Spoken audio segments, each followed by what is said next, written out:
Hello everybody, my name is T. Karthik. I am back with another field short session. So today's topic is about reform in the GST. As you might know, GST translates to the goods and services tax.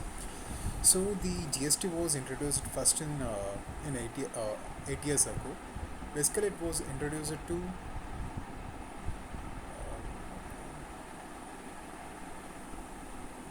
bypass the regional taxes levied by each state government. And suppose let's take a company, Britannia, Good Biscuits. They will be doing business in different states as per the biscuit business. So in each state they have to pay different taxes. They got to do different audit in each states. So it leads to a what we call cumbersome paperwork. So there is a wastage of efforts, and there is a time delay, which causes time delay in fast tracking the business. So yeah, that was the main reason behind GST to be introduced.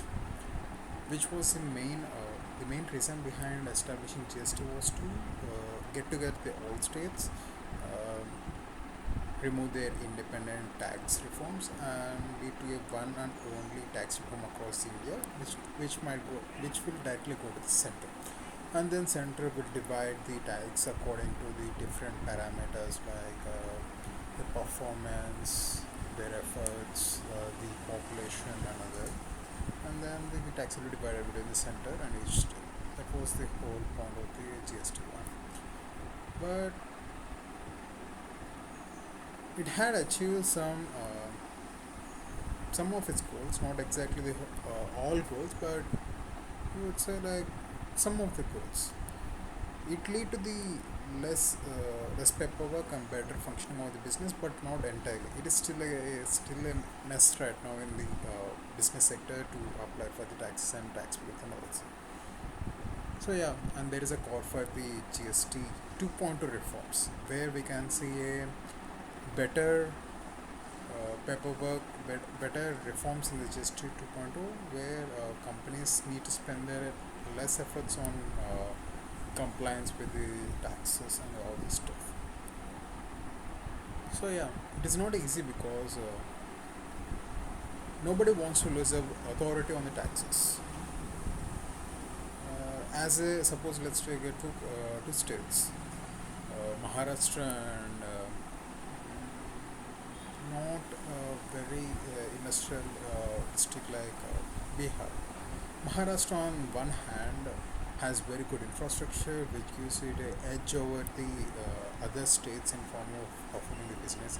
It got some ports. It is also has a good reputation among the businesses to set up a business.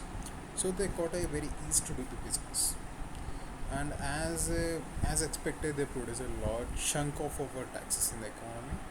But on the other hand, Bihar does not applicable same to this type of pattern. But when it comes to tax dividing, it is not only based on the how much taxes you produce, but other forms like how much money you need with respect to the development. Bihar, on the one hand, needs heavy money to develop, as in contrast to Maharashtra, right? So they might get the extra benefits if they're doing the work. So there is some bias between the states. One state wants the upper hand, other might not don't want to agree with the GST norms. So this is what happening. And on one hand, center wants the bigger chunk of its taxes. So yeah, this is the final wrap up of the today. GST 2.0. See you.